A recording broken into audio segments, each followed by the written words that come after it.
podcast is part of the Sports Social Podcast Network. No brakes, no brakes, no fear, no fear. The official British Speedway podcast. Welcome along to another episode of British Speedway's official podcast as the 2023 season officially draws to a close.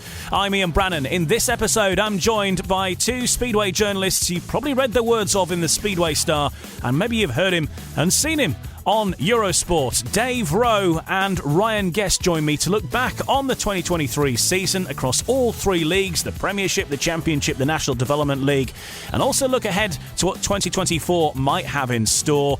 And we also hear from the winner of the Under-19 Championships, which finally got underway, the weather just about permitting at Perry Barr in Birmingham, for Dan Thompson to claim his first major individual championship, the British Under-19 Champion 2023. All that and much more to come, hopefully answering some of your questions as we head towards the AGM in mid-November. All on the way in the next hour or so on No Brakes, No Fear. No brakes, no fear. The official British Speedway podcast. Welcome along, I'm Ian Brannan, and joining me in this episode are Ryan Guest and Dave Rowe. And I think between all three of us, with my work on BSN, with Ryan's work reporting for the Speedway Star and being centre green announcer at three clubs, and Dave also being busy commentating with Eurosport and doing live streams and what have you as well, and the coverage for the SEC and much more besides. We reckon we've seen around about 200 meetings between us this season, and some of them we've actually been all present in the same location, but very, very rarely. So we've got a good spread, not just across British Speedway, but across Europe as well. So we're going to aim to look back on what we've seen and also ahead to what the future might hold. Starting at Perry Barr, Ryan, you're on the centre green for this one. The British Under-19 Championships, finally, the weather permitting, and, well, it only just permitted, by the way, and we got a result, though, and it required a runoff, which was a bit of a one-horse race in the end, but congratulations to Dan Thompson becoming the British Under-19 champion. Yeah, obviously it's been a meeting that's been a long time coming. Fair play to the 16 riders at the initial staging at the end of June. They all gave it a go in, and trust me, it was horrendous conditions. So much so that we had to get a new mic system for Perry Barr because the rain killed that off. But yeah, so obviously it's been a long time coming. Obviously with Wednesdays a popular race night in the Championship and with Oxford in the NDL some weeks as well. It was all about trying to get the same rider availability. But yeah, a strange one from a Birmingham perspective as well, because it was 7 weeks since the previous meeting at Perry Barr with a gap in the fixtures and the rain and everything else. But yeah, again, some fine action. It was nicely poised throughout with, like you say, Nathan Ablett and Dan Thompson more or less head-to-head the entire way through. Joe Thompson and Ben Trigger certainly kept them honest throughout as well. Like you say, it came down to a runoff with both riders tied on 14 points apiece.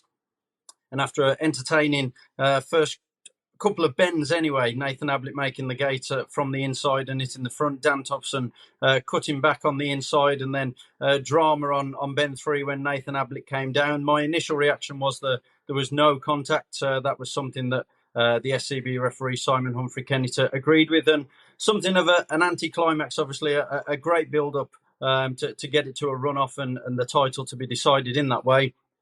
Like you say, for that runoff to be over by Ben 3 of the opening lap, something of an anticlimax for the spectators watching on. But for Dan Thompson, a great moment and a fully deserved first major individual honour on his CV.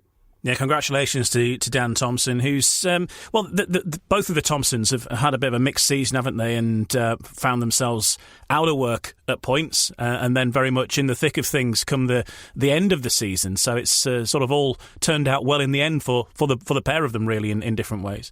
Yeah, speaking to Dan Thompson on the interview afterwards as well, he almost said, because obviously I think it was the end of August or mid-August, he dislocated his shoulder.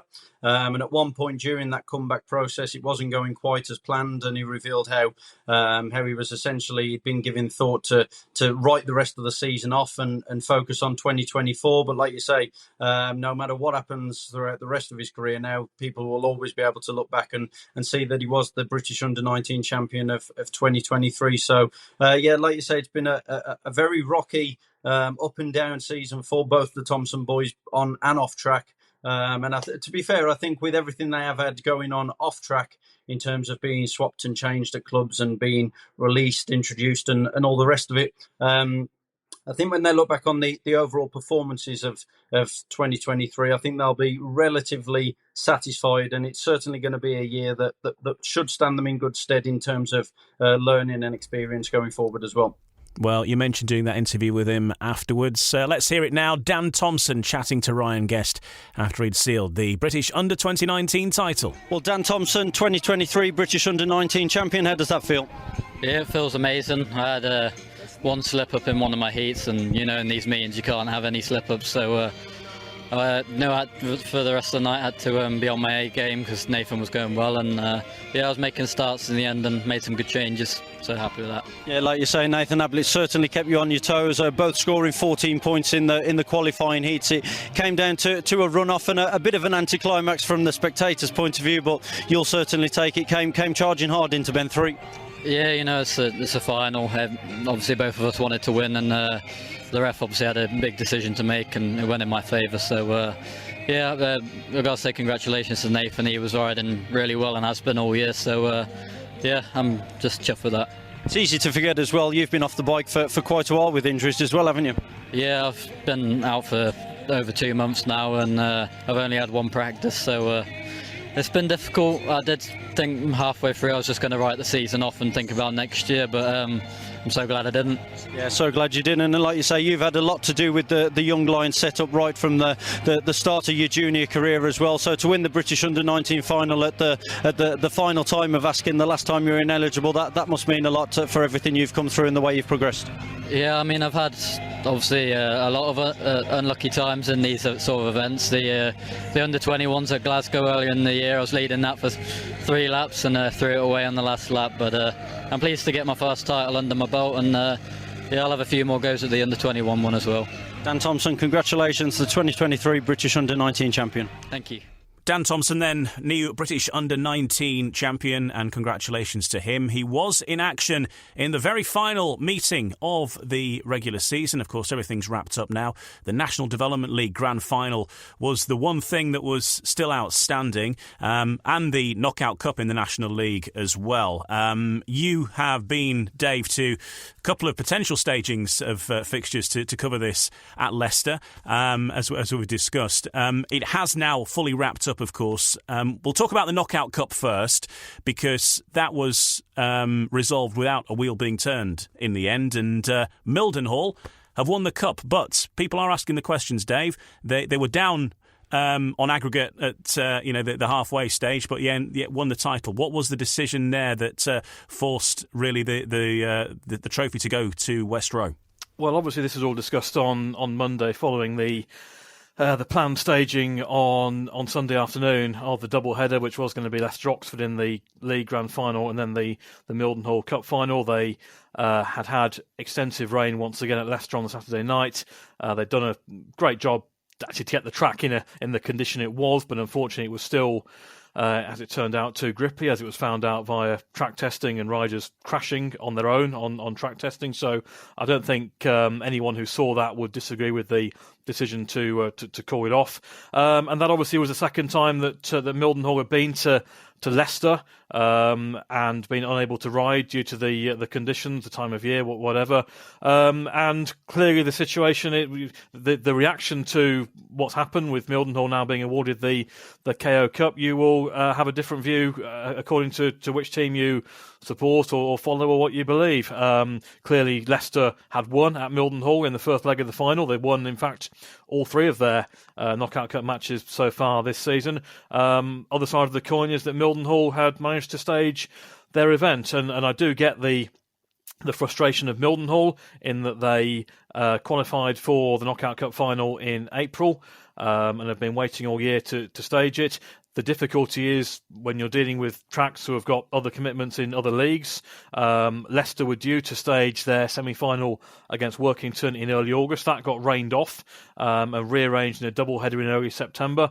And then obviously the final was pushed into October. I don't think Mildenhall didn't want to win the competition in this way, quite clearly. And had it been had it been raced on track, then they would have been very, very, very long odds given the situation with the tie in the first leg. And to be fair, the team they were having to put out for the second leg as well, and Leicester's home record. You can never say never, but that was the likely situation. So it's simply one of those that everyone's going to have a view on it, and that was the decision taken, I believe, on the basis that they couldn't. Obviously, they weren't going to go into November to restage because the forecast is so bad for the first few days of November as well. And Mildenhall did manage to complete their meeting at West Row. So that was the decision. I can fully understand that there are going to be differing views on that decision. Yeah, but congratulations to Mildenhall. They are the winners of the Knockout Cup, and that's the thinking behind how it was resolved. The National Development League itself then came down to a one-off event in the end. Again, because mentioned about the double-header situation there and the rain and everything. So it was decided that it was all on Oxford on Tuesday night. Conditions far from perfect. They were keeping an eye on the forecast throughout the day, decided that it was doable, and they got 12 heats in. Unfortunately, the evening was ended by a huge crash for Max Perry, which I'm sure you can update us on his situation at the time of recording as well. And it was very close at the time that this event happened. This crash happened in Heat 12.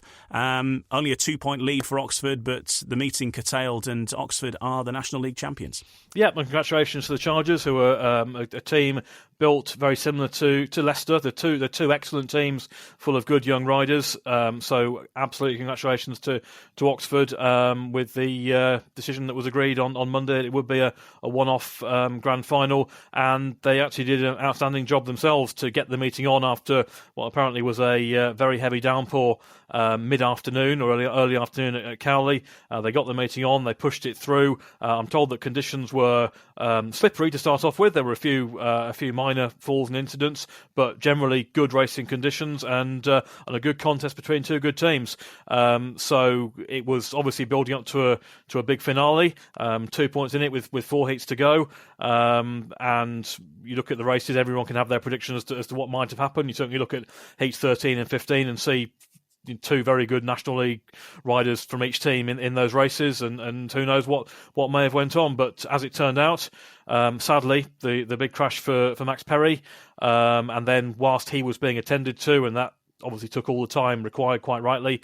Then during that time, the rain, which was forecast throughout the evening, did move in, and it got too bad to even contemplate restarting the meeting. So at that point, 10 heats or 11 heats have been completed, so a result can be declared, and Oxford were in front at the time. So as had been agreed on the Monday, the result of that one-off final was declared the National League outcome. Yeah, the Oxford Chargers then, the champions of the National Development League. Of course, as you mentioned, they're curtailed by that crash involving young Max Perry. We know more about his condition now, don't we, Dave? Some serious injuries. He's going to face quite a long time on the sidelines. Obviously, a 16-year-old lad, this is going to be quite major for him, and we hope that he can make a full recovery and get back to racing, because he's a very good prospect for the future. Yeah, really sorry for him. Obviously, you don't want to see it happen to anyone, especially in the last race of the season for him. And the word as we record this is that he requires 2 operations on Wednesday to sort out his right wrist and right ankle. It sounds like the right side of his body took a real battering. And there was a worrying report at the time that there was a possibility that he had suffered a stroke. Thankfully, the physical test that he then had to undergo confirmed that wasn't the case, because that would obviously be highly concerning. And you're looking at, as you say, a young rider's life, future career and everything, and he's got a bright career ahead of him in Speedway, as long as he hopefully makes a full and quick recovery from this. So just hope the operation goes according to plan, and that he's then got the weeks and months he needs to get back. We've seen it done before. We've seen young riders have big crashes. Perhaps the best example is Dan Bewley in 2018, I think it was, and look at where he ended up shortly after, and he's still having operations dating back to right now. So all the best wishes to Max. Sad way for it to finish the season for him. And again, I don't think certainly Oxford wouldn't have wanted them themselves to win the title and to be confirmed the title by a meeting being curtailed after that incident. So we send our very best to Max. Yeah, best wishes to Max. Congratulations to the Oxford Chargers, though. They have done it, and they won the championship. I did notice in the pictures, though, and this is a question you can maybe answer, and I think I might know the answer, but anyway, Bert Harkins appeared with both teams at the presentation of the trophies. He wasn't riding as number 8 for both sides, was he? He's not making a comeback. He wasn't. he certainly wasn't. No. Oxford, of course, Oxford Chargers backed by the WSRA. So I'm assuming that was his part in the presentation. So yeah, but good to see him there. Yes, good to see him. I did wonder. I thought, is this the start of the comeback? He's looking for a team place in 2024, but no, he's one of the sponsors of the event, and certainly for the Chargers, isn't he, as well? People will ask, and I'm just asking this question because this is the question that people are talking about. Obviously, the National League season began the early April when everything else began. How have we got, when you consider the amount of teams we've got, the amount of fixtures we've got, how have we managed to end up at the end of October and with a curtailed season in the National League? I don't like it at all. It's not a good conclusion, as I mentioned, to two good teams, the best two teams in the league, who should have been fighting out a grand final. There was one match point between them, one race point between them when they raced in the regular season. It had all the makings of one of the best National League grand finals we've seen, with lots of good, talented riders. Why we're in this situation? Well, let's date back to last year's AGM when it was decided that the playoffs for the National League would be contested by just the top 2 rather than the top 4. And the reason was quite simple, because there are so many teams in the National Development League who also operate at a higher level, and it was felt that if those clubs were busy or needed their stadiums to run playoffs in the Premiership or the Championship, then that could easily cause some fixture congestion in the National League. So that was why the playoffs were cut back. And of course, exactly what played out has happened. Leicester were in the mix for the Premiership playoffs, didn't quite make it, of course. So they went out in early September. Oxford, of course, were in the mix right all the way for the Championship Grand Final. Missed out in the group stage of the playoffs, the very last meeting at Glasgow, which I think was on the 5th of October. So naturally, Oxford would not want to be running National League playoffs during that time. They had several riders involved in both teams, and naturally, Leicester as league leaders had the right to the second leg initially as well. So that's probably why. Given that they both officially qualified themselves for the National League Grand Final in late September, the obvious answer would be, preference would have been to stage this Grand Final in early October, and that was certainly the intention last winter when all this was mooted. Unfortunately, as I say, when it was arranged in mid-October, it then got called off at both venues. And then it's just gone on from there, and unfortunately the weather has been so bad during the back end of October. It's not been for the want of trying. Certainly in terms of Leicester have tried to run meetings, have been pumping off huge amounts of water, but the track hasn't responded on the first 2 bends. Oxford had 2 or 3 goes and bad weather. It is not ideal, and it is not. You could say it's not fair. It ends up with a one-legged grand final on one circuit. Of course, last year Leicester made the final, ended up running their home leg on the neutral track of Kings Lynn, but there was a second leg at Mildenhall as well, which Leicester won. It's not ideal for anyone, and what the answer would have been or should have been, given the number of clubs that do run at both levels and being involved in senior events, it's very hard to say, and certainly to end up on the 31st of October with a one-off grand final between 2 such good teams, is not what anyone wanted or expected to happen. So what happens next then, Dave? We've got the AGM coming up. I think we need to address the National League situation because it is going to maybe explain the story further down the line when we come to talking about how the Championship might look. Clearly, there are going to be changes. We're hearing of teams that are not going to be running, and the word is that this level of Speedway is going to be very different in 2024. Well, we're waiting for official confirmation again of what the structure will be.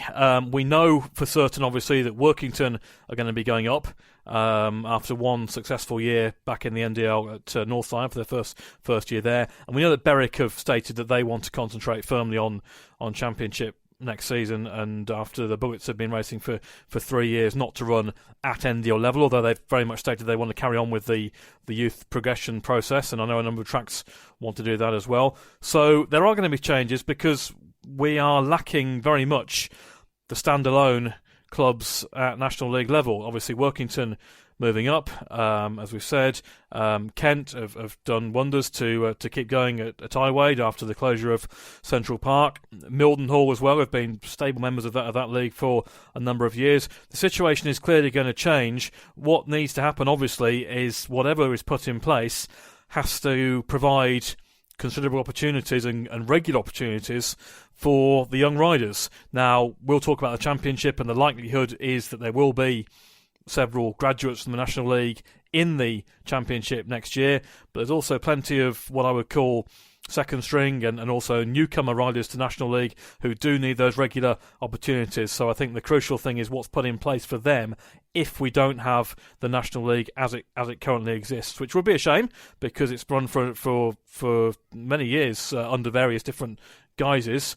So it would be nice to think that it could continue in some form, but we certainly got to have competitive regular racing for the youngsters. It's such a spread of talent and experience in the National League, though, isn't it? And you've got the likes of Lee Complin, for example, who obviously has won a league title with Glasgow in the Championship. And so, his experience is without doubt. You've got riders like Dan Thompson currently, who, of course, has been riding at National League level and has progressed now.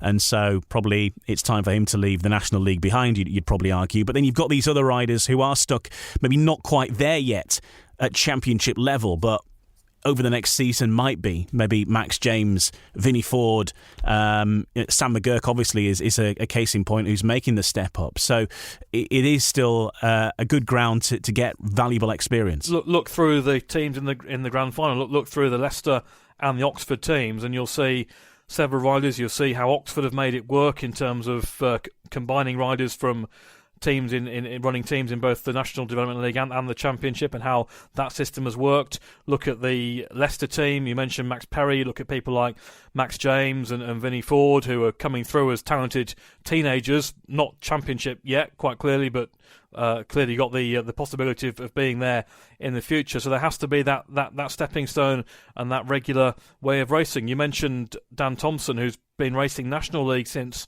2019. I don't think would have been at that level this year, but for the fact he didn't get a Championship place at the start of this season, so really had to make sure he was racing NDL to keep on riding. So I think it comes down to the fact that we have to protect the interests of the young Brits, whether they're 2-point riders or 5.5-point riders in the Championship. Make sure they are racing regularly and get competitive track time. You're listening to No Brakes, No Fear, the official British Speedway podcast. I'm Ian Brannan, joined by Dave Rowe and Ryan Guest, two Speedway journalists, writers and broadcasters, with their thoughts on how the season's gone and looking ahead to what we might be able to expect from the AGM and heading towards 2024 as well.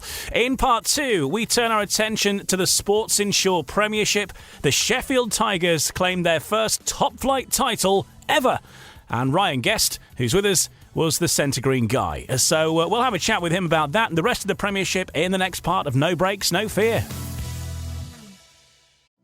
Attention car shoppers. Right now at South Carolina Federal Credit Union, you can get a new or used auto loan and pay nothing until 2024. And no payments for 90 days means nothing out of pocket going into the new year. Plus, we have flexible rates and terms, so you could make the best financial choice for you. Learn more at scfederal.org/auto loans. That's scfederal.org/auto loans. Certain restrictions apply. Existing South Carolina federal credit loans are excluded. No brakes, no fear. The official British Speedway podcast. Welcome back. You're listening to No Brakes, No Fear, the official podcast of British Speedway. Every week through the season, of course, at the time of recording this, we are at the back end of the 2023 season. We will have another episode to come, though, after the AGM. We will round up everything once it's all been made official. So we're not done yet, not by any stretch. Right now, though, we're turning our attention on the Sports Insure Premiership. It's been a big season. And, the first time the Sheffield Tigers have claimed a top-flight title. It went right down to the wire, though, didn't it? And the Sheffield Tigers, in the end, holding aloft that trophy.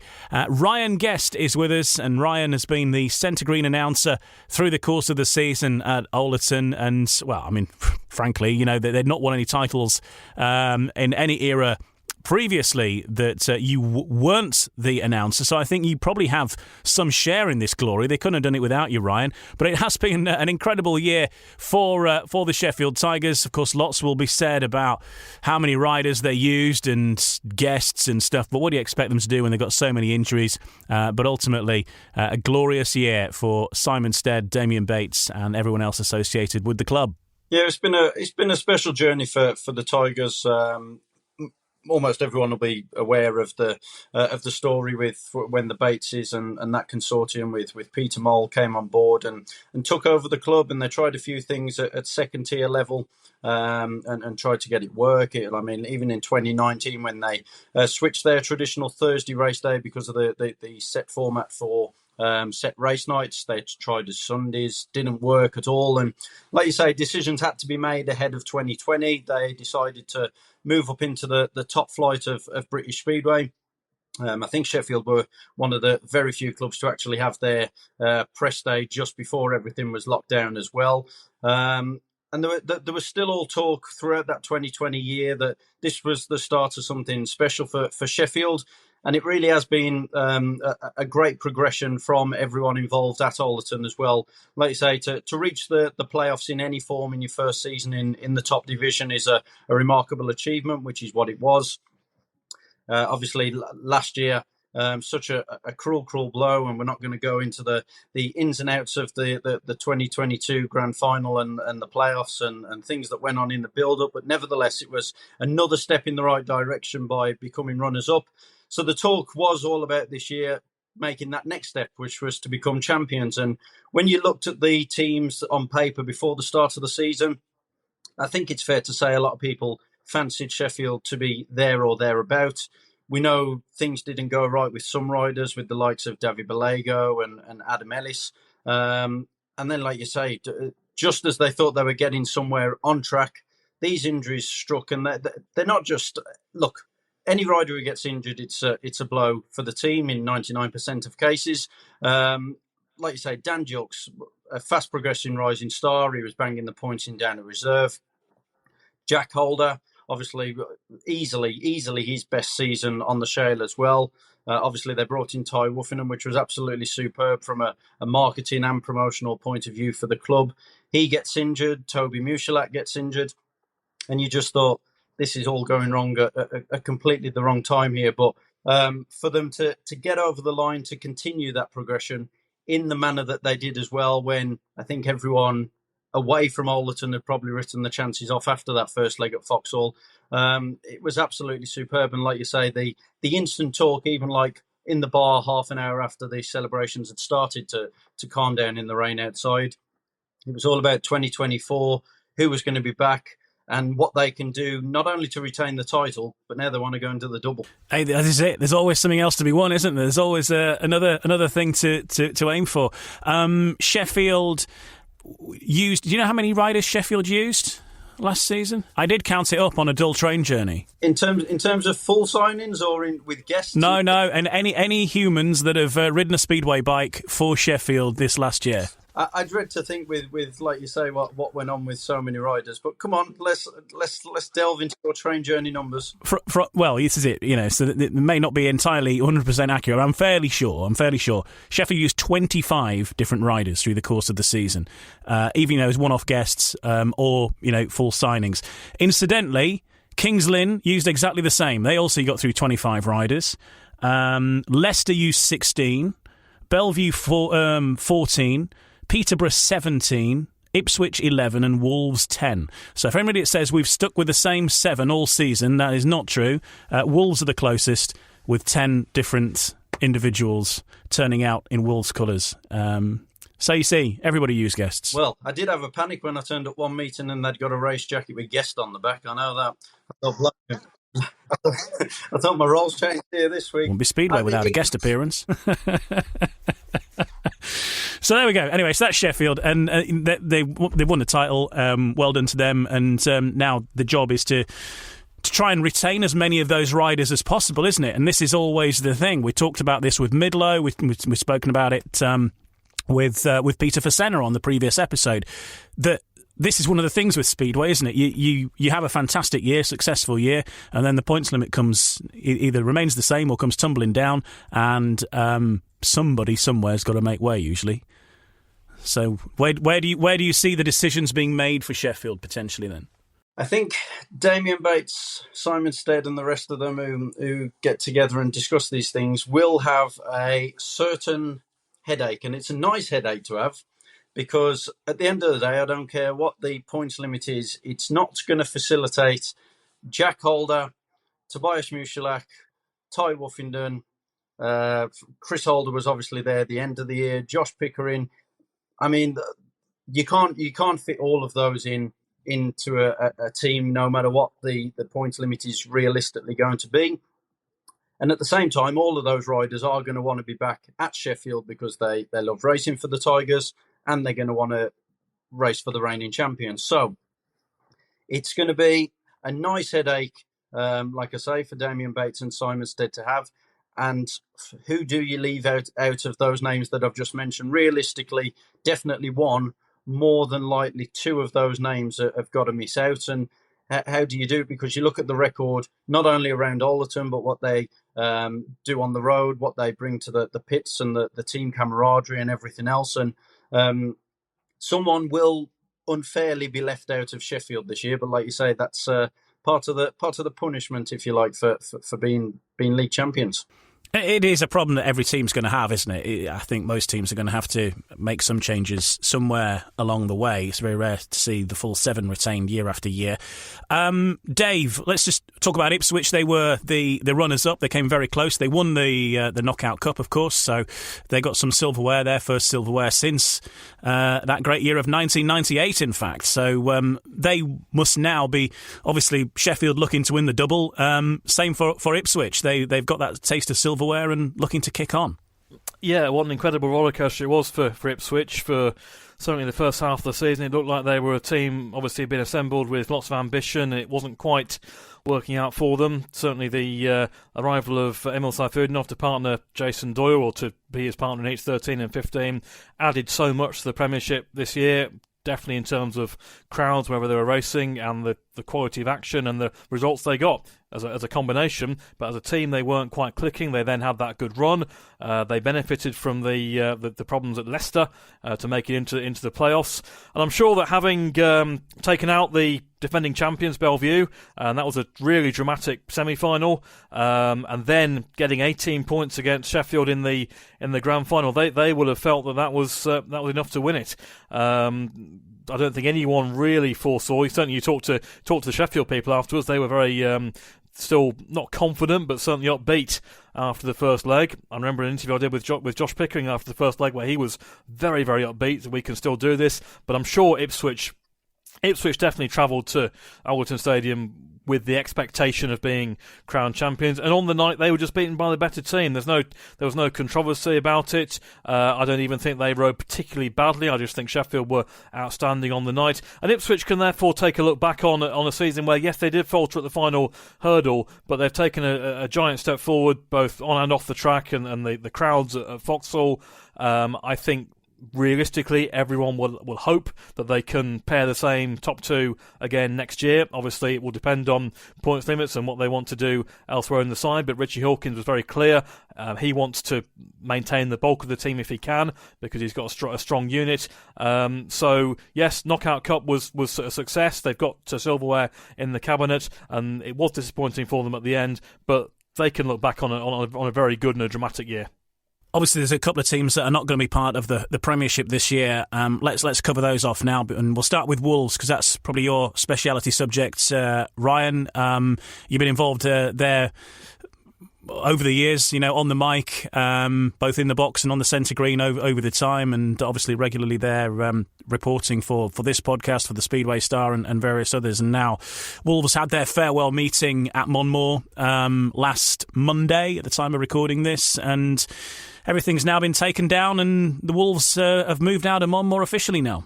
Yeah, it's such a strange feeling. Like you say, less than 1 week after the We'll Meet Again trophy, the farewell meeting at Monmore Green, more or less ordered, from what I understand, to get as much out as they can. And like you say, 6 days after that last meeting, all the back straight fence ripped out, all the air fences taken away.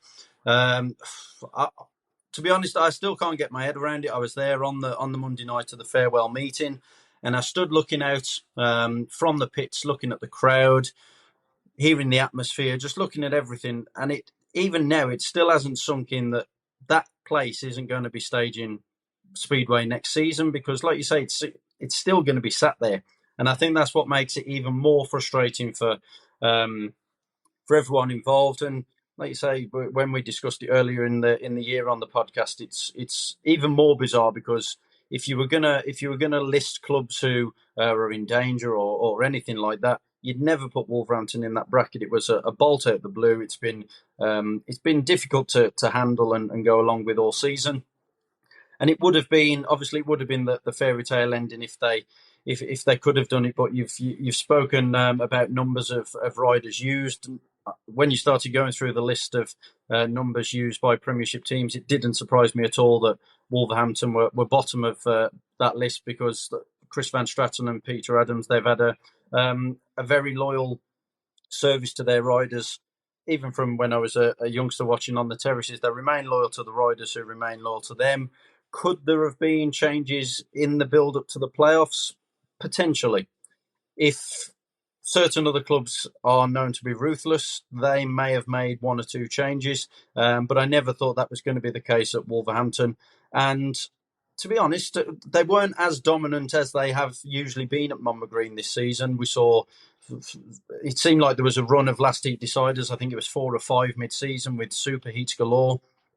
I know they had that massive rout over Kings Lynn, but with all due respect to Kings Lynn, that was nothing too major to shout about the way things were shaping up at the time. And like you say, Wolverhampton got into the playoffs, and then unfortunately, I have no idea what has gone wrong on playoff nights with Wolverhampton, particularly at Monmore Green in recent seasons. It's a horrendous run they've been on in terms of defeats when it comes to the crunch. And yeah, it was a disappointing way for it to end in the league campaign in the playoffs and the semi-finals again. Some big name riders in the Wolves team now who are looking for another club. Hopefully they will find somewhere in this country, of course, so that we do get to see them in British Speedway. You're talking of Sam Masters, Steve Worrell. Zach Cook was awarded the rider of the season, wasn't he, at the presentation at the weekend. Some bigger, and Luke Becker, of course, who's trying to get himself into the Grand Prix series over the next couple of years or so, and is one of the reserves for this next season too.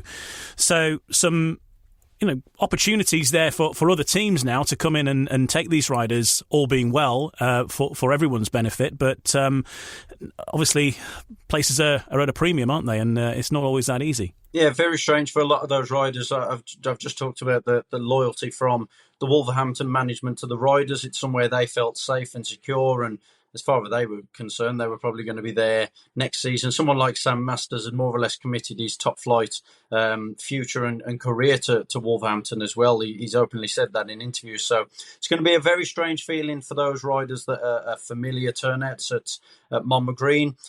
Zach Cook, he was an unknown quantity at that level coming into this season. Obviously handed his debut spot with the Wolves, recommended by some of his Australian teammates in the end as well. But he was absolutely fantastic all season down at reserve, came up with some massive points. Never scored a 15-point maximum at second tier, but he managed that in that rout over Kings Lynn that I mentioned as well. And like you say, it's got to be unnerving times for those riders as well, because like you say, less clubs in the top flight mean there's going to be some riders who have ridden in that division this year that won't be there next year. So some uncertain times. I know there was a big debate last year over Leon Flint with the rising star position as well. And I know Chris Van Straten was one who argued the case strongly, and it was overturned, and Leon Flint became the top rising star coming into this season. Again, I really do hope that Leon Flint is included in the rising star scheme again this season, because yes, next year probably should be his last, and he has made a few steps in the right direction once again this year. But yeah, that rising star project, that program, and the way it's handled is something I think needs to carefully be looked at and treasured as well, because we have seen some good rising star stories this season, and Leon Flint has edged in the right direction once again as well. And just a quick line about Wolves now in the future. They've obviously made it very clear that they are looking for somewhere new. Pete Adams has come out and said that he's not looking to go manage another team. He's going to put his weight behind everything that Wolves need to do to make that a reality. So now really the work begins, doesn't it, to try and get something sorted for 2025? Yeah, and I'm sure you can imagine with the dedication of the people at Wolverhampton and the Wolfpack Speedway support team as well. They've got official management members and supporters as well who are continuing this push, and the talk is still about 2025. Obviously, if that is to happen, then some land needs to be found pretty sharpish, because you're going to have to start from scratch. So to turn it round in time for March or April of 2025, it doesn't, like I say, it doesn't just happen overnight. So talking to everyone, obviously, while it was a bit of a somber, strange occasion last Monday, there's still a lot of drive behind getting Wolverhampton back on track in 2025, as you've said. And as I said, the crowd that turned out at Monmore and the crowd that was there week in, week out, to be able to lose a team that carries that much good support on a regular basis is just mind blowing, really. So as Peter Adams says, we may be dead, but we're not yet buried. And best of luck with everybody in their efforts to bring Wolves back to the tapes as soon as possible. Another club that we're saying goodbye to are the Peterborough Panthers. Dave, you work closely with the Peterborough Panthers. Just to get your thoughts on this, because, of course, there are one or two stories going around now, Speedway Star and elsewhere, with stories of a new consortium who are looking to take the club forward and maybe building up some optimism. But as far as you know, that there is no plan for Peterborough to be rescued and back at the tapes of 2024. Sadly, I don't see it. A similar situation to Wolves, in that the current club ownership are contractually obliged to basically get rid of any evidence of them being there. Different situation to Wolves, in that obviously Wolves is going to carry on as a greyhound venue, whereas Peterborough is earmarked for development. The similarity there is with the Coventry situation, which I've been massively close to for a number of years, and that's simply the case of owners / developers wanting to do something different with the site, believing that they can ride roughshod over local plans and what have you to get what they want. So naturally and correctly and happily, there's all sorts of local objections and national objections. It's great to see that is happening. Unfortunately, again, speaking from experience on Coventry, it's a long process, and only now we're currently mid-inquiry on Coventry, and that's taken best part of 7 years. I sincerely hope that's not the case at Peterborough, so the pressure needs to be continued to apply. But as far as I'm aware, there's been no indication whatsoever that AEPG, who have been in charge of this from the showground point of view, are in any way interested in having negotiations to the possibility of allowing the sport back there.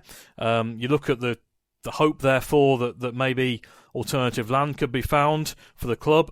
Again, AEPG have shown nothing that they would assist with that taking place. So the existing promotion, fronted of course by Keith Chapman, have had to fulfil their obligations to take stuff away that was involved in the running of Speedway. I know there's obviously there's a group of people, mainly local people, who are certainly very interested in keeping the club going or getting it back running again, and we read a lot on social media about how active they're going to be, which is great, and certainly give them plenty of credit for that, and hope that can be done in a structured way.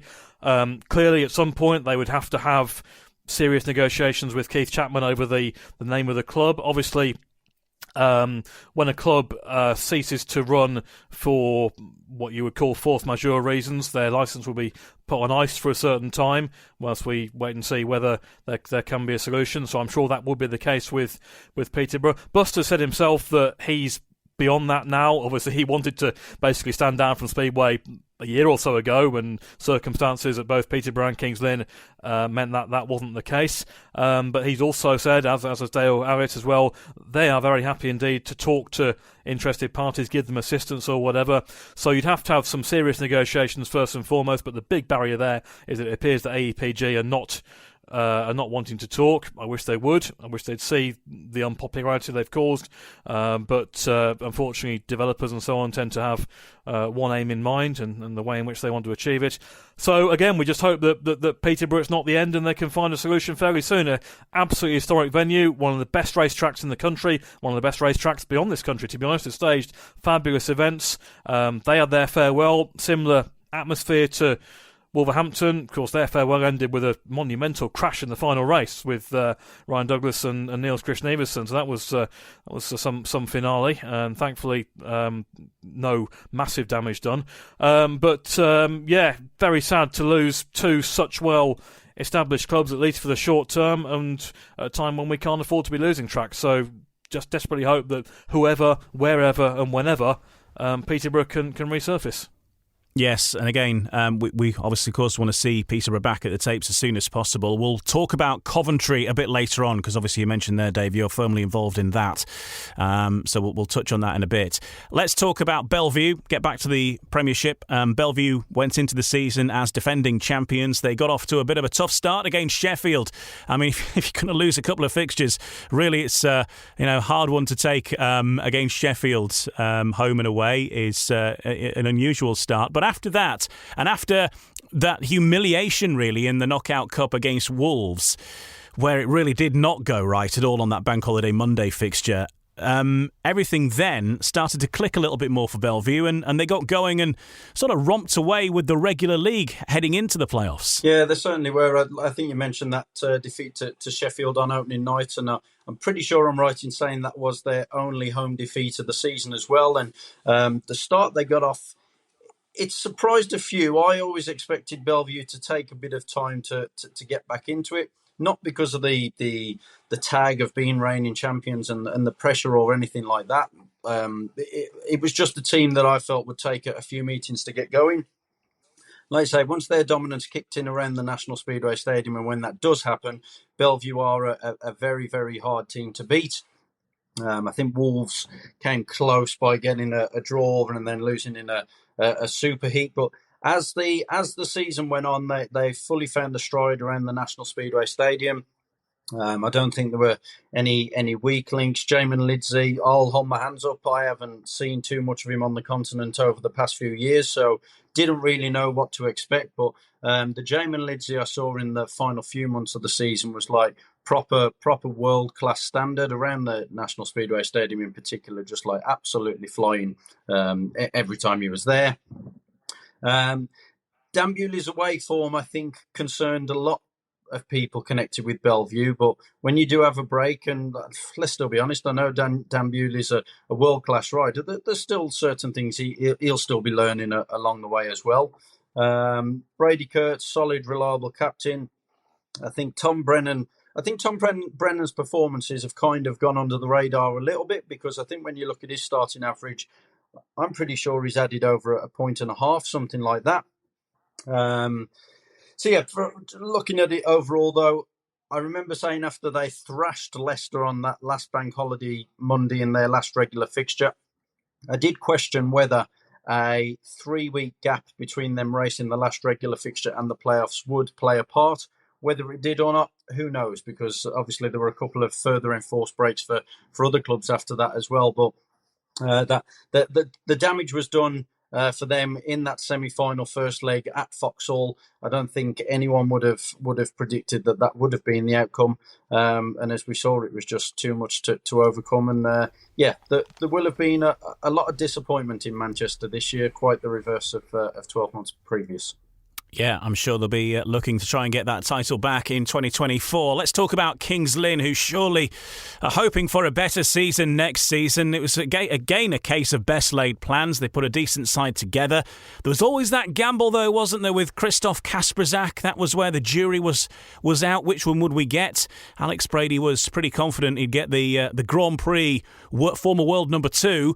Unfortunately, we got the Christoph Kasperzak everyone feared, and it all turned into a bit of a disaster there. And then along comes Artem Laguta. Out goes Alex Brady. There was all sorts of chaos on that front with team changes. Josh Pickering, of course, leaving and then going on to win the title with Sheffield. The track also causing a bit of consternation among the riders, who sort of found it difficult to get a regular setup as well.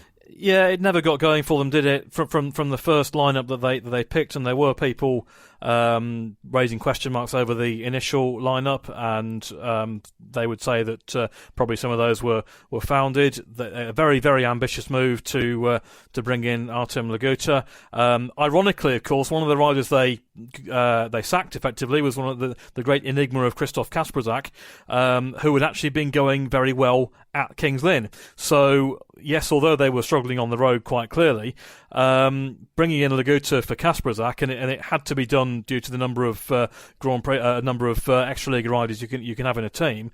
It didn't actually improve things by any great deal at home. The other thing that the problem Kings Lynn had was they seemed to be racing at home to Sheffield every other week, and Sheffield ride Kings Lynn better than Kings Lynn do by a long, long way. So there were some cricket scores racked up, which doesn't help with your home crowd, doesn't help with the overall feel. Of course, Alex then stood down mid-season for a combination of reasons. Various people had a go at team managing whilst they sorted things out. Buster had a go. Rob Lyon came in, did a couple of meetings. Eventually David Hoggart came in to give them some stability. And really, I think it's only in the final few weeks when things did improve, and that was the signing of Robert Lambert. That was a huge boost for them at the end of the season. He was involved in a couple of thrilling home matches. They won one against Bellevue against all the odds. They lost against Ipswich in a close meeting. Nikolai Clint had a really good season for them. He basically kept things going for a lot of the time, but then right at the end, the influence of Lambert and at reserve, the scores racked in by Simon Lambert and Anders Rowe in those home matches were quite incredible. So there were some bright spots. Biggest bright spot of all for me there is the fact that Buster Chapman effectively stepped back in and made sure that Kings Lynn not only completed the season, but are committed to next year as well. That's the most important thing. As far as what they do in the future goes, I'm sure there are plenty of rumours as to who will be fronting it next season in terms of team management. That will no doubt become clear in the next couple of weeks. But the most important thing is that they got through it and they'll be back again next year. I remember speaking to a fairly dejected Buster after we'd done one of the meetings with BSN after Sheffield had beaten them, I think, for the second or third time that season. And, you know, he was not sort of happy with how the season is going. But then I saw on TV when Eurosport were there, Robert Lambert was knocking these points away for fun, and it sort of seemed like he had a bit of a glint back in his eye, Buster, at that point in the season, sort of seeing what is possible potentially when, you know, you have got it right. You know, when you've got a decent lineup and a huge star, you know, a big hitter like Robert Lambert fronting your side like that and bringing those points home makes it a lot easier. Yeah, no doubt about that. And Buster clearly enjoyed having Robert Lambert back on the scene, back from where he first kicked off his UK career back in 2013-14, now going back as a world class rider. And actually, I think Buster did quite enjoy the couple of matches he did as team manager in mid-season. His love for the sport is still there. There's no question about that.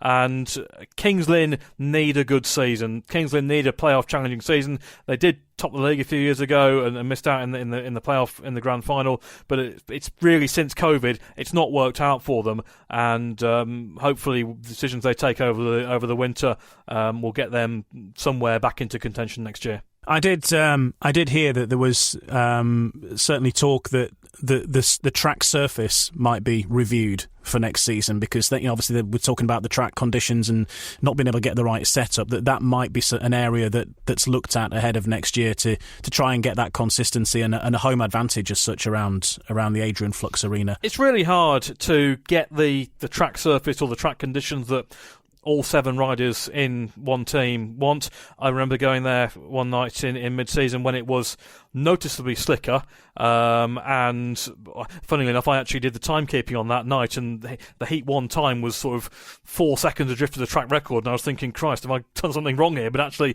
every time was pretty similar, and Simon Lambert hated it. He wanted it grippier. He could cope with it more like that. Others didn't, and so to get all 7 wanting it the same way is, I think, probably if they all knew what they were going to get the same every week, that would help. But again, factors come into play on that in terms of the weather and other issues. They have so much car racing there as well. Not easy, but I guess if they get 7 riders sorted out, have a press day. That didn't happen for them this year either. They got rained off. They had a big pre-season practice schedule plan which all got wiped out. Just the whole thing didn't work out for them, and just refocus, reset, and go again. Final club we haven't looked at is Leicester, who, of course, fell at the very final hurdle, really, against Peterborough. They had to, just really see it home, didn't they? They had a decent lead, and it all fell apart at the hands of Peterborough. Ironically, Chris Harris, of course, being that man again, who, of course, dropped by Leicester, comes in and joins Peterborough and has no small hand in helping dispatch them out of the playoffs, which was a bitter pill to swallow, really, at that point in the season after things started so well for the first 3 months or so. Leicester would have made the playoffs with their initial 7 riders. I have absolutely no doubt at all about that.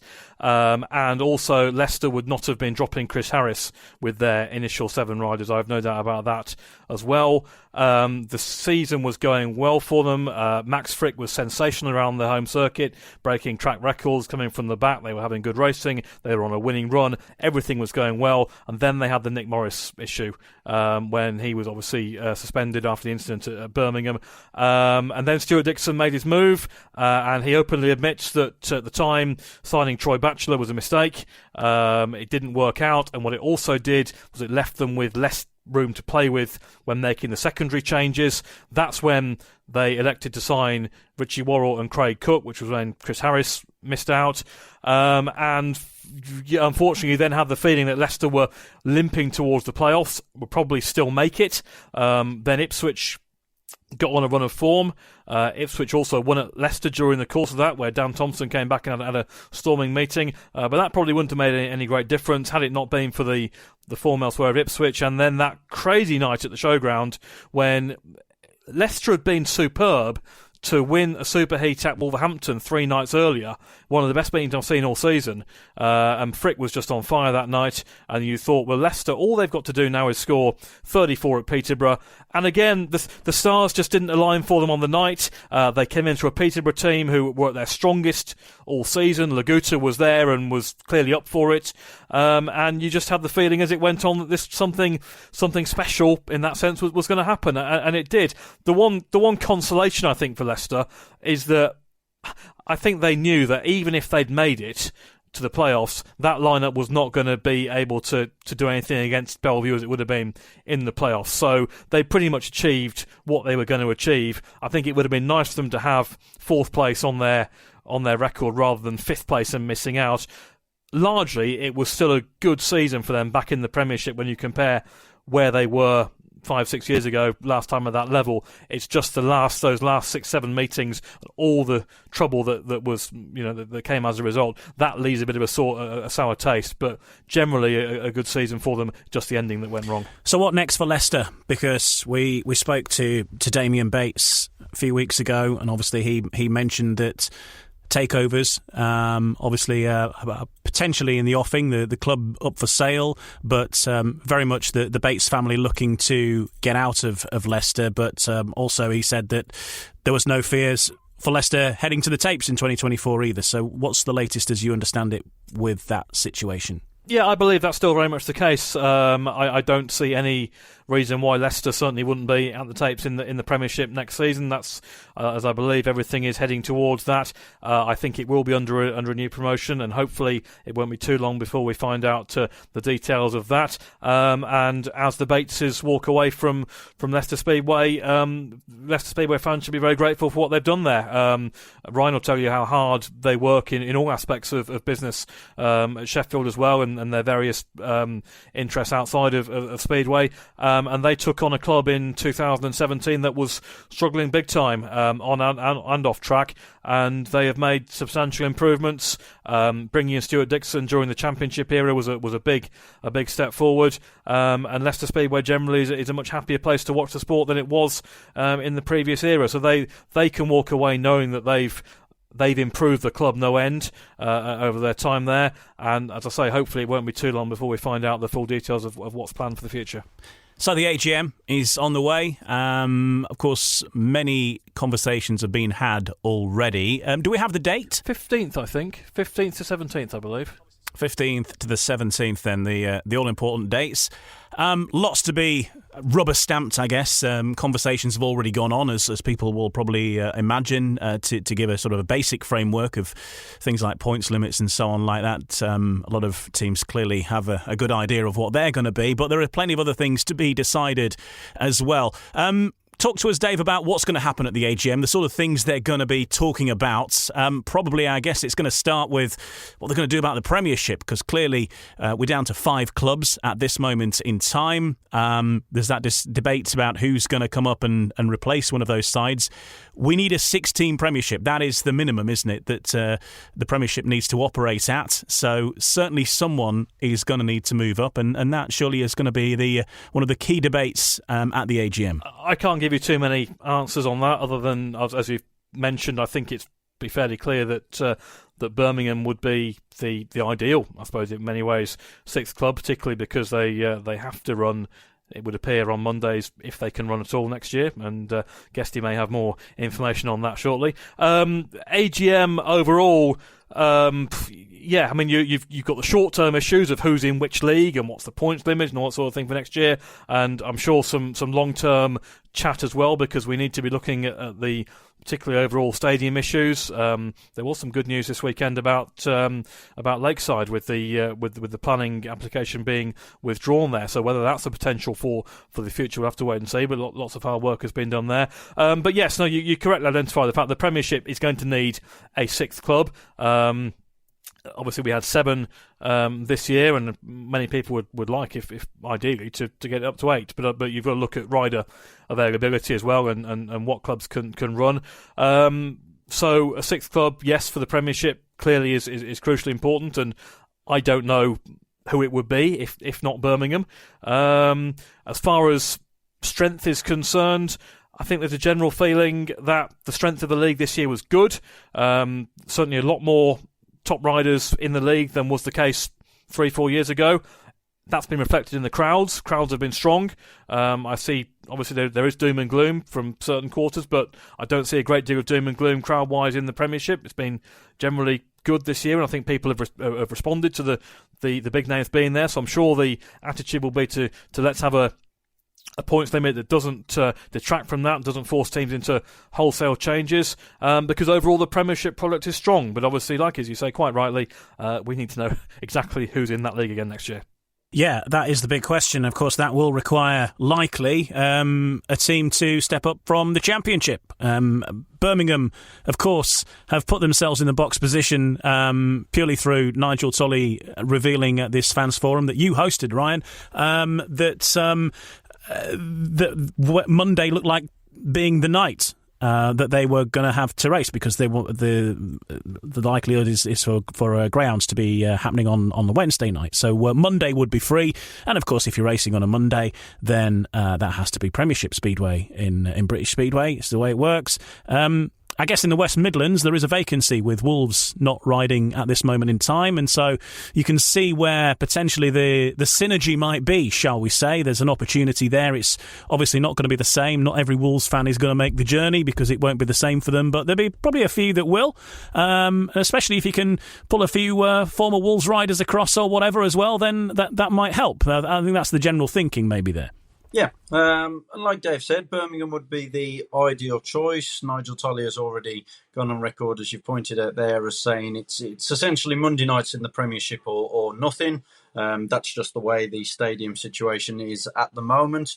And look, when Nigel Tolley told this to supporters, naturally there were a few grumbles, a few groans from Birmingham supporters, because they kind of...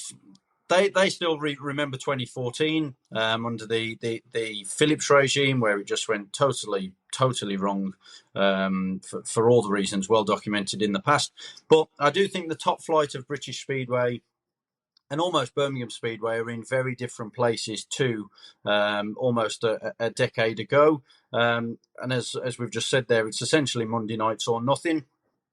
Even as far as at the time of recording here, that there is no certainty either way, simply because trying to get an answer from the people where answers need to come from is proving almost impossible at the moment. And we have to be careful what we do say, because I know that greyhound bosses are reading and listening to anything where anything could potentially be mentioned at the moment. But I know that club bosses at Perry Barr have been trying to arrange, or rearrange, should I say, cancelled talks for, I think it's going on for nearly 4 months now. And we know that isn't a great indication, but they remain adamant they need to sort a few things behind the scenes their end before they can have these talks with Birmingham bosses about Speedway being at Perry Barr again in 2024. You've got to take your hat off to Nigel Tolley. The crowd numbers at Birmingham, he goes on record year on year saying, look, they need to be better. And they're nothing fantastic at all. What they have got is a loyal core of supporters who bleed red and yellow, as they say in the local area. And you have to take your hat off to Nigel Tolley, because he remains fully committed to that cause. And even when people have voiced their concerns about Birmingham competing at the top level, with the way certain rider demands have changed, etc., the outgoings and all of that, he remains adamant that he would see it through. And he's even went on record and said, even if there isn't a future at Perry Barr, similar situation to Wolverhampton almost, if we don't compete in 2024, he would look at other pieces of land and a way to get Speedway back to Birmingham at some point in the future. Yes, I know he's been on this podcast and spoke about plans that in reality will probably never happen. I know he keeps going on about the Alexander Stadium, for example, just around the corner. I think that was a bit of a pipeline dream and stuff like that. But like I say, in the short term, it's just trying to get an answer out of the relevant greyhound people, because unless they come up with an answer, then Birmingham won't be allowed to stage Speedway. That's the top and bottom of it. And as I understand it, the BSP and the board of directors, they did give Birmingham an initial date to state their intention to run next year. As far as I know, they have now got until the AGM in the middle of November to give a decision. So I know that Nigel Tolley in particular is pushing the greyhound people, pushing the stadium landlord as well, really, really hard to get these talks, because those talks need to be had, or Birmingham won't be on track next year, unfortunately. And it's frustrating as well, because obviously Nigel Tolley's made no secret about how much money he's pumped into Birmingham. Even on this podcast, he's a sort of significant amount of money, over £100,000 of his own money, and the rest as well. So it's certainly been an expensive project for him. Possibly even more expensive if he's looking at installing a temporary track in the Alexander Stadium every fortnight. I'm not sure anybody's actually already informed Phil Morris that he's going to be in charge of looking after that as well. But that would be, it'd be a fantastic venue for a one-off event, wouldn't it? I suppose if they could get permission to put a track down there for a Grand Prix or something like that. I know you never say never. Potentially. We know that Glasgow and Poole are not looking to move up. We've already heard from Danny Ford and Peter Fasenna on this podcast who have said as much, and that's not something that's in their immediate plans going forward. So if Birmingham don't, then you have that question as who is the likely candidate? Yeah, and as you've said, the set race nights, I understand why it was brought in. I understand why, to a certain extent, it's still needed.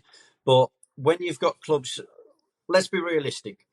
Poole and Glasgow, maybe even to another extent, Oxford, maybe even Redcar, you don't know. Set race nights, Speedway fans, and I'm one of them, so I can say it and get away with it. Speedway fans are stuck in their ways, and a set race night is their race night, which is why clubs are hesitant to move away from it.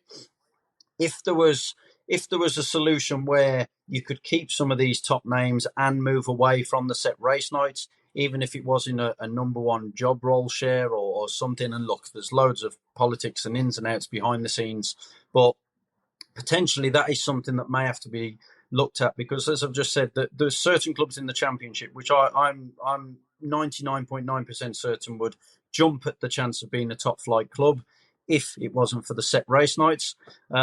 As you've said, looking to 2024, if Birmingham can't get on track and they aren't the sixth team, what does happen? I'm sure there will be contingency plans in place, whether it's one of the current Championship crop can be persuaded somehow to step up in some form, whether that be a direct jump.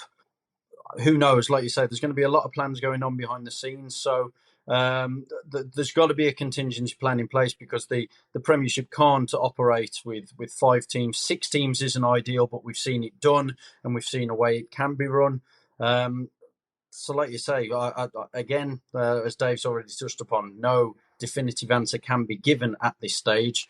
But I'm more than certain a contingency plan is in place should Birmingham not be able to come to the Premiership tapes next season. Yeah, certainly a case of watch this space, but certainly we will have 6 teams in the Sports Insure Premiership in 2024. Just a matter of who at this moment in time. You're listening to No Breaks, No Fear, the official British Speedway podcast. I'm Ian Brannan.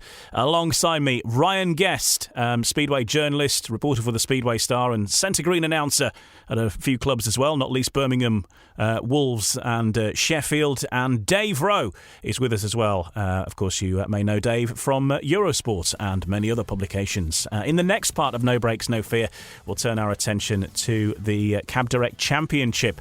Of course, we know we have a new set of league champions in the Glasgow Tigers. The Poole Pirates had to settle for runners-up medals in 2 competitions, but they did win the BSN Series. We'll talk about the championship and how it might look, actually, in 2024 in the next part of No Breaks, No Fear. No Breaks, No Fear, the official British Speedway podcast. Welcome back. I'm Ian Brannan, joined by Ryan Guest and Dave Rowe. Dave will talk to us about Coventry in a bit, because he's involved in the fight to save Coventry Speedway. So we'll get the latest lowdown on that situation before the end. Right now, focusing on the Cab Direct Championship. And you'll probably be well aware by now, if you're a fan of a championship club, that one or two sides are having to say goodbye to some well-loved riders. For example, Poole Pirates letting their captain, Steve Worrell, go. Also Louis Kerr departing the Oxford Cheetahs as well, and both citing the fact that there's no room to fit them in the 2024 way things are going to operate. Clearly, we've already touched on the National League and how that really is going to be a much different scenario, and really it's a case of incorporating some of the best of the National League are going to be finding places in the Championship, really, and It's going to be a different dynamic to how the teams are built. Probably not so many big heat leaders, but more opportunities for upcoming rising stars in Speedway, Dave. Yeah, and speaking from a personal point of view, for me it's exactly the direction the Championship should be going in.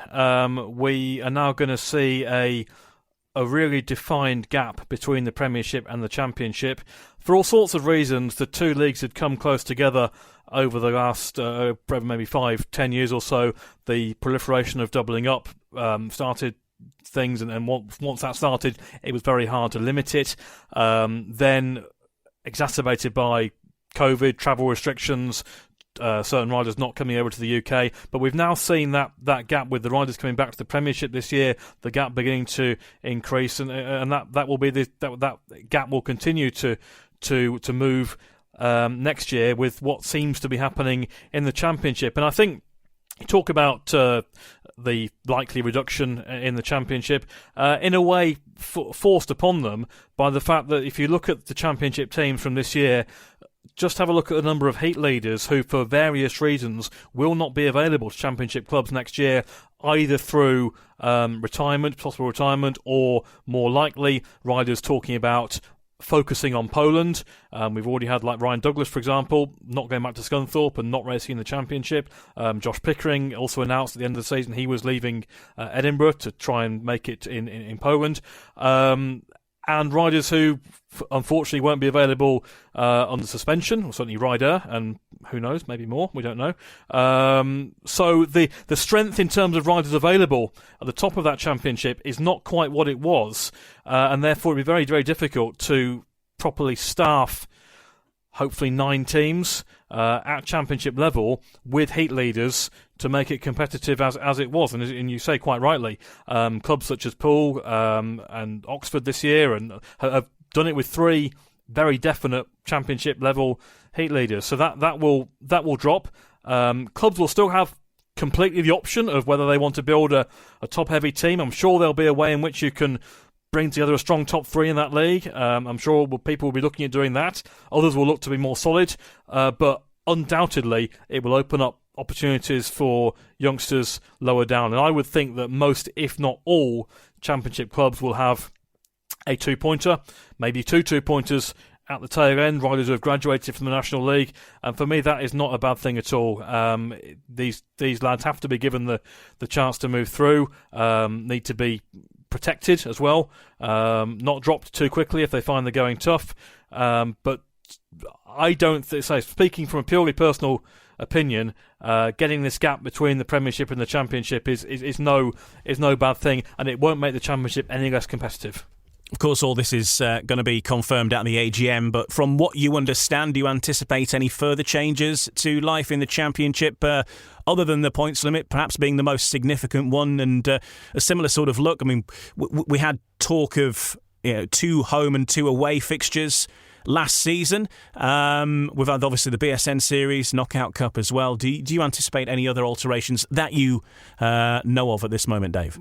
Once again, it's not something I can offer any great certainty over, other than I'm sure it's being discussed. I think one of the reasons why the 2 home, 2 away was taken off the agenda, well, there were a couple of reasons actually, because obviously it was announced towards the back end of last year that was likely to happen, and then it didn't. So there were 2 reasons for that. One was some concern over clubs who were operating in both the Championship and the National Development League having dates available to do both if they're only able to race once a week. So that was one concern. And obviously the other concern has been that the Championship riders' requirements in Poland at weekends, limiting the amount of weekend racing in the Championship. And again, that may not be such an issue next year.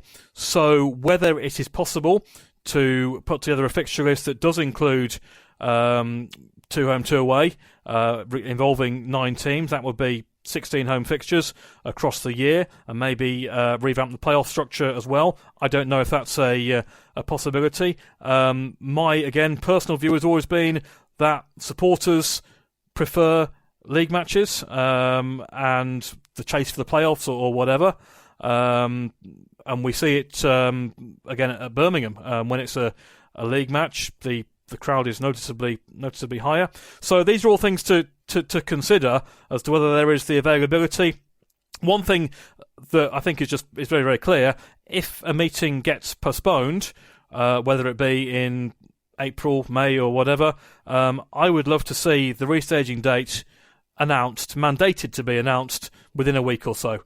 There's no reason why that shouldn't be the case. And then you'd have much easier fixture planning. You wouldn't have these big gaps. The likes of Berwick and Edinburgh had enormous gaps in their championship fixture list this year, and that cannot help with attendance levels when you finally get going again. So keeping meaningful speedway going throughout a consistent spell, particularly in the summer, I think is all important, and that I think is going to be absolutely crucial in terms of planning fixtures. Yeah, I think with the playoffs, the 6-team idea was I think it's always good to try these things and see how they work out. But I think in hindsight that come the reckoning, I think certainly fans found it maybe a bit confusing as well.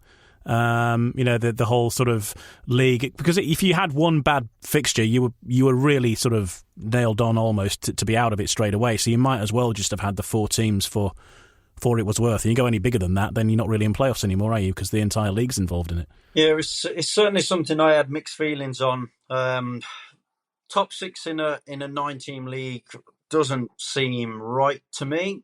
And the way the league split up, the top 5, I would say from a couple of months into the league campaign, were more or less nailed on and secure in the championship.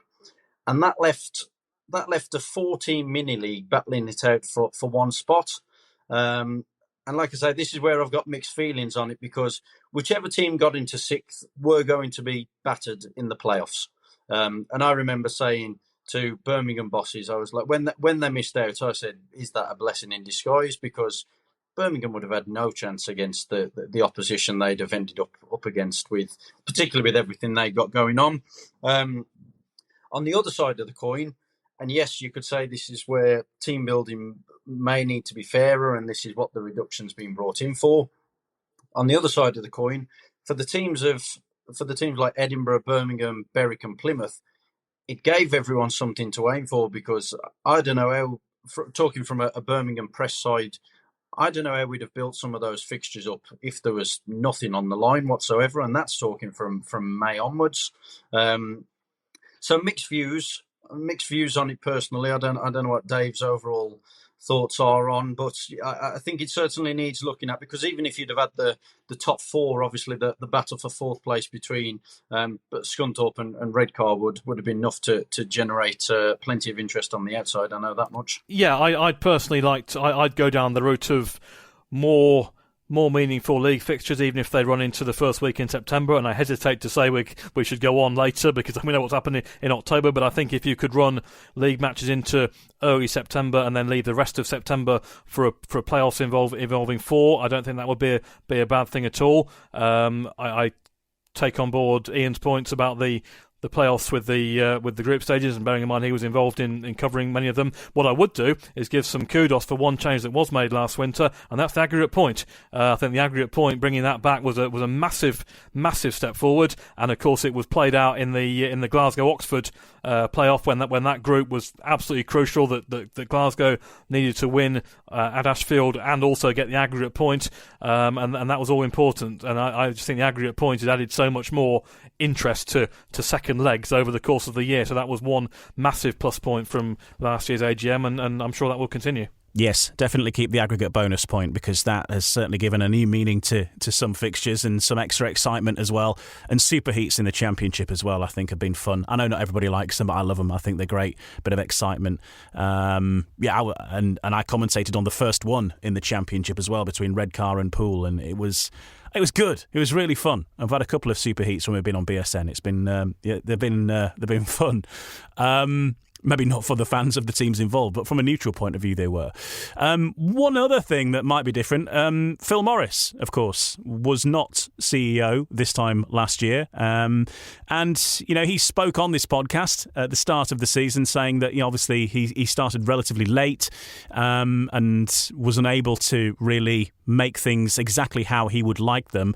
It's going to be interesting to see what Phil brings in, because I think there will be some noticeable changes to how the sport runs. And one thing he did mention on this podcast at the start of the season, case in point being countdown clocks at the start. So I would prepare for that to come to the table. I'd like to see that. Countdown clocks have been a topic of conversation for a number of years in UK Speedway, and of course the rule at the moment is that the rider has to be on the track moving towards the start line at the expiration of 2 minutes, and then you'll be okay. And the reason for that was we had incidents of riders shooting across the centre green and wiping out all manner of cabling and possibly wiping out people as well, which obviously can't happen. So that's why we brought it back to being on track in moving towards the start line. But obviously if we use the clocks universally, then you can still make that the case that you have to be at the start line, as you do see in the Grand Prix, for example, or in Poland. And if you're not on track in time, or if you're on track with 15 seconds to go, you're just going to get around there pretty quickly, but still using the confines of the track to do so. So I'd certainly do that. No doubt about that. And yes, there were all sorts of. There were little things that some people wouldn't even notice that were brought in this year with the arrival of Phil as CEO. There were ways in which certainly televised meetings were more efficiently run. Premiership meetings as a whole were more efficiently run in terms of timings, track gradings. It frustrates me when I see criticism that meetings overrun beyond 2 hours and so on and so forth, and that simply doesn't happen now, certainly in the Premiership and in most other venues too, unless you have an incident, a big crash or medical attention or fences needing to be repaired. Generally, clubs, particularly running in midweeks, are very, very efficient, and these meetings are finishing at 9:10 routinely, and that's a concerted effort. So again, these things are going forward, and there'll be more talks this winter about where you can make meetings again more efficient, and I suspect more uniform. Yeah, that uniformity is certainly something that Phil mentioned at the start of the season, to make it in line. You know, the same rules wherever you are. Might not be in one go, but I think that's certainly where it's heading. So far as the championship's concerned, in terms of the silverware, the three winners of the three trophies were the Pool Pirates. Of course, the Glasgow Tigers Pool Pirates winning the BSN series first, Glasgow Tigers winning the league title, and then latterly the Scunthorpe Scorpions defeating the Pool Pirates for another trophy. It's been a hard year for the Pirates and for Neil Middleditch, coming close, but not quite close enough as far as some silverware this season. But say they did get that early piece of silverware, the BSN series. Let's start with Glasgow, though. First league title in a very long time, and certainly the first major silverware under the Fasenna era, more importantly as well. Well, who else but Chris Harris to bring home the title at Poole, of all places, as well. Yeah, well done to Glasgow. They have been trying for such a long time. They have had so many near misses in playoffs over the years, grand finals that have not gone to plan. You have to give them immense credit for the way they attacked that grand final. Funnily enough, I formed the impression in the first leg against Poole at Ashfield that they'd missed a massive opportunity, because they got themselves well in front in the first 7 or 8 heats. Then the whole thing just stalled, and I thought that Poole had got out with just about what they would need to turn it round at Wimborne Road. But massive credit to Glasgow in that second leg. They got off to a flying start. That heat 1-5-1 from Chris Harris and Tom Brennan made a massive difference to me. Poole never got going, and Glasgow over the 2 legs were the better side. So it was dramatic. Obviously, they only just got through at the expense of Oxford in the group stages. Obviously, the team change late season with Vadim Tarasenko coming in was much talked about, and it was within the rules, and they brought in a very high standard rider to come in. Funnily enough, when you look at the points he scored, certainly towards the end, it wasn't so much that. It was the fact that it enabled them to move Tom Brennan to number 2. That gave the team a heck of a lot more balance, and they got the better of the main rivals at the end. So a lot of work's gone in there over the years on infrastructure at the track and having strong teams year after year. Chris Harris was absolutely sensational in that grand final, home and away. Rode that Glasgow track like nobody else could. The races where he got outgated and he just rode round people on a completely different track, effectively.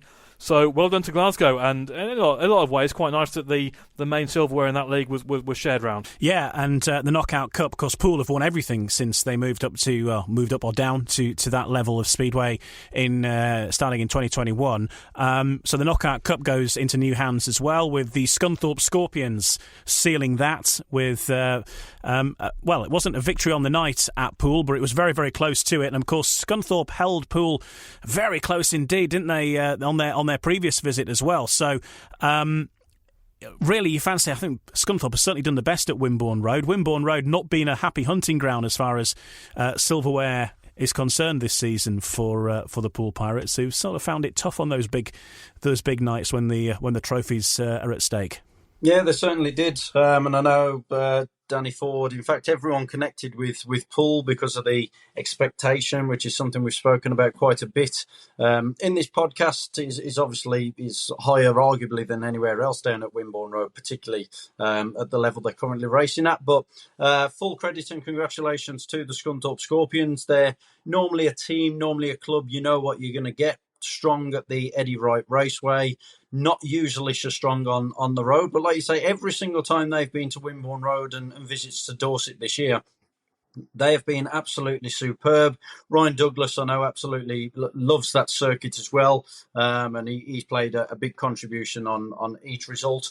Like you say, to be able to take an advantage down to Wimborne Road, They were confident. 4 points had stood them in good stead. A lot of outsiders and neutrals weren't too sure, but it was a fantastic display in tough conditions from both sets of riders. But the Scorpions, like I say, through Ryan Douglas, Simon Lambert, I know as club captain, who's got a long association, it meant the world to him as well.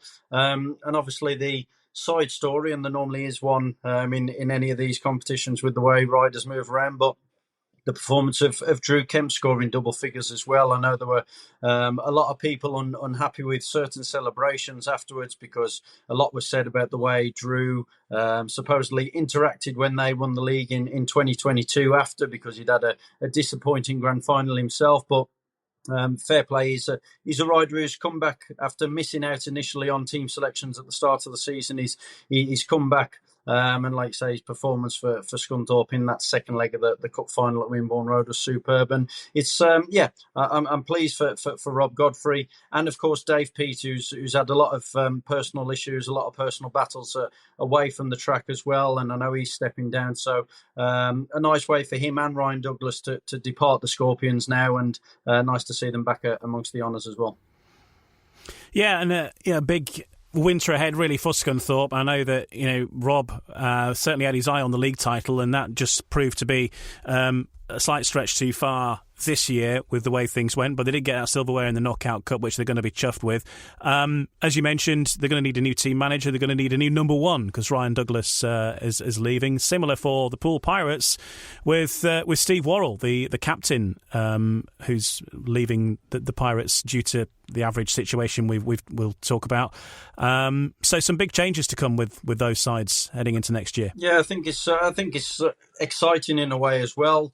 Obviously, it's always good to have a certain amount of riders who stick with the club for a long period of time, for association, obviously for home supporters, particularly junior supporters, riders they can relate to and are used to on that front. But like I say, with the two leagues kind of a bit of that gap being opened up once again, I think it is something that is much needed. So interesting team building ahead. I think we're going to see various different ways of teams being built against, and when you look at how Poole built theirs and Oxford built theirs, and someone like Redcar who kind of packed it a little bit more, there's no right or wrong way of doing it. It's about what clicks over the race nights throughout the season. So as always, there's going to be riders who rock up at clubs that aren't going to surprise you, and then there's going to be one or two signings which I think will surprise a few along the way as well. We've been talking quite a bit about doom and gloom and tracks shutting down and all this, but we should say welcome to the championship, the Workington Comets, who are back. Of course, they won everything that there was to win in 2018, and they weren't able to defend it. There are one or two Workington fans that see 2024 as their chance to defend their title. Might be grasping at straws a bit, but great to see the Workington Comets back where they left off. In effect, back in 2018, back at championship level. They've already made a bit of a start to signing riders, with Sam McGurk being confirmed as being part of that championship team. And it just shows what can be done when you put your mind to it and you have all people pulling in the right direction. And, to see a track like Workington back again, which is going to bring some fantastic racing, and I can't wait to see what some of these riders are going to make of it. And of course, it's going to be a bit of a curveball for many riders as well, and many teams but won't have visited this track before. So Workington certainly going to have a bit of home advantage there. Yeah, I've only heard good reports from anyone who's been to Workington. I haven't had the pleasure of visiting that part of the world myself yet, but like you say, positive reports from supporters, management members, riders, about everything, the way the whole new setup is there. I know with the Saturday afternoon start time they've been doing as well, they kind of make a day of it. I know they've been having either live music or other sporting events on after the racing as well. Obviously, whether that can continue at championship level only remains to be seen, I think. Like I say, a hugely, massively story, and I think it's something that a lot of other clubs who have doubts about their own stadium or haven't currently got one can take a lot of positives and hope from as well moving forward. And like you say, I'm not exactly surprised to see them stepping up to the championship anyway. I know they've already announced Sam McGurk's going to be following them from the National Development League as well. And as yourself and Dave have already touched upon in this podcast, that's the sort of level and standard of reserve that I expect to see in the championship in 2024, and I think that's brilliant for British youngsters up and coming through the ranks as well. And I think I saw on social media over the weekend as well, Craig Cook having a spin around there, and obviously the local lad and the whole story that he could bring. I think that'd be brilliant if the Comets could get Cookie to rejoin them as well. And I think also for Craig Cook that'd be quite an important move as well, because for many different reasons, everyone knows he's been quite unsettled over the past few years, and I think rejoining his local club as such could be a big story for him. So we'll wait and see if anything develops on that, or whether it was just a social media tease. But like you say, it's a great story with everything that Steve Lawson and the team have done up Workington. And as you say, with what they achieved in 2018, there'll certainly be some high expectation back in the championship up at Workington in 2024 as well. Yeah, I went to the National League Riders Championship, for BSN, and that's the first time I've been. And actually, it was the final fixture for me this season. But what a fantastic place! Anybody who's going to be building a track, they need to go there and have a look at what they've done, because what they've done is they've dug out all the earth to make the track, but rather than ditch it in the back of a truck and drive it off, they then used that to provide the banking around the track for supporters to stand on. So you look down onto the track. You've got no problem seeing over air fences. You don't need a great deal of terracing, because you can just stand all the way around the track and look down at this bowl, and the rider's going sort of slightly underneath you. It's a fantastic way of doing it, and of course they're adding to it now. They're putting seating in and building things up over time, and it'll probably look different next year, but it's a good little blueprint on how to do a track. I would imagine, I don't think it was cheap, but relatively cheaply, I suppose, in a basic way, but also in quite a cool way. And yeah, it's a fantastic job, a great track, fast racing. There's so many lines. Steve Lawson was saying that they had the help of Bellevue, and obviously they didn't quite have the same amount of space, but what they did have was a bit more width, and so they've made the track purposely 1 metre wider than Bellevue just because they can. But that actually adds to the racing line, so you've got so much more room.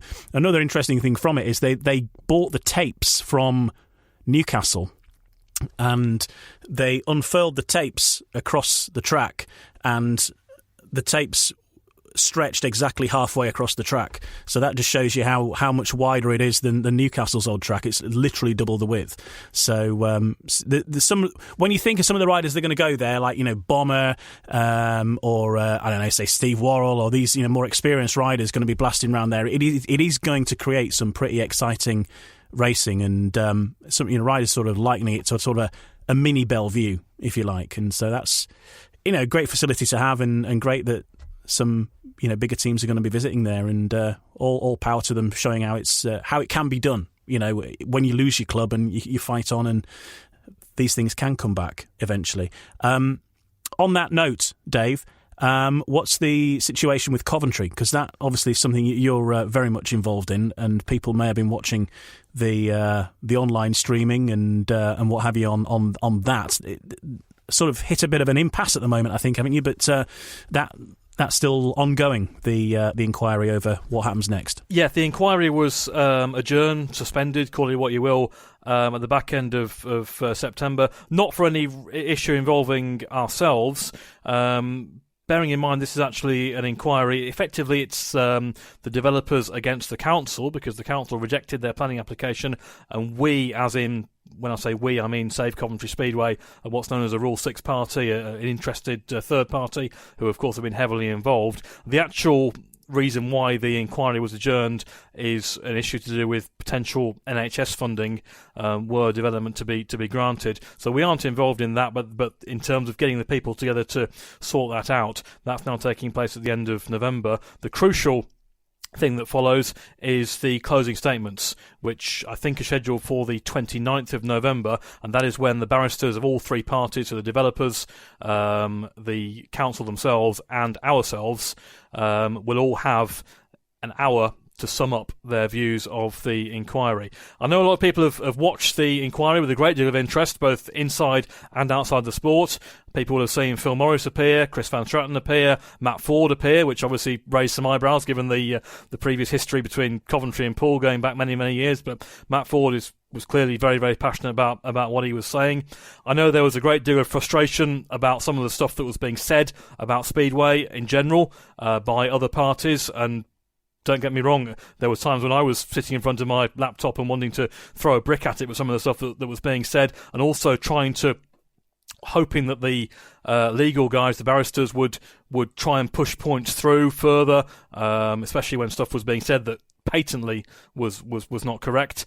What you have to bear in mind is that this is all part of an end game going towards these closing statements. If you take a point too far during the actual inquiry process, then there's always the chance that the other side can come back via re-examination and try and cover off the point. So you take it to a certain point you can, and then hopefully you make your mark in the closing statement. So that's where it goes at the end of November. Everyone gets their say, and then the inspector will take further time to consider. I wouldn't expect a verdict on this until into the new year, bearing in mind we're looking at the end of November for the closing statements. It's definitely a case that Speedway will take a keen interest in, regardless of whether it's Coventry or not, because this is a case that if it goes against Coventry, if the developers get what they want, then effectively they will feel they've got a blueprint for what they can do to stadiums in future. So a lot of people don't want it to happen, quite clearly. Sport England are very much behind Coventry. The BSP are very much behind Coventry, the SCB, all the authorities. There's only one group that want it to happen development-wise, and that's the developers themselves. But it's so high power now, it's so legal, it's so serious. I mean, I wouldn't have believed when this thing first started in 2016 that it would get this far and get this serious. As I say, it now comes down to this final couple of days at the end of November. Then we wait and see. And then if the verdict goes the way we all hope it does, then obviously it will open up more options for what may happen in future. Have there been any surprises brought, to your attention really from the other side, things that you weren't aware? Obviously you go into battle knowing what you know at that point, but has anything come up that's maybe caught you out, or do you feel as confident as when you started this appeal process? I think we've all learnt, and I never, I'm not saying I don't fully understand the inquiry process, but in terms of how much documentation had to be submitted, and you watch it back, and the amount of time that's apparently been wasted by people saying, I'm now taking you to CD, core document 14.3, paragraph 2, section 5, and everything has to be documented. My frustration about it has been the fact that this is an inquiry where the council rejected planning permission on Brandon to build a housing estate and a football pitch. That is what the developers are appealing, but what the inquiry has been so much more of a wide-ranging investigation into Speedway, stock car racing as a whole. And to me, that surprised and slightly disappointed me, because that wasn't really, or shouldn't, in my view, have been the issue. Certainly the evidence for the need for Speedway, the demand for Speedway, the viability of Speedway at Coventry is there. There's no question about that. And the lack of knowledge about Speedway in general from some parties, and specifically of the operations of Coventry from certain people who were brought into that inquiry, I think disappointing is one word I'd use for it. And it's something that I think probably everyone will look back on the tape, the audio of 8 or 9 days of talks and inquiry to see exactly what was said. But certainly massive thanks go out to Phil and to CVS and to Matt Ford and to Steve Rees on the stock car side of it, and to Dave Carter, who is part of the Coventry campaign group and is a planning expert and has done an absolutely marvellous job in an area where many of the rest of us wouldn't have had a clue. So if you look at the quality of witnesses supplied, certainly from the Coventry side of it, to me, they were more credible than what we saw elsewhere.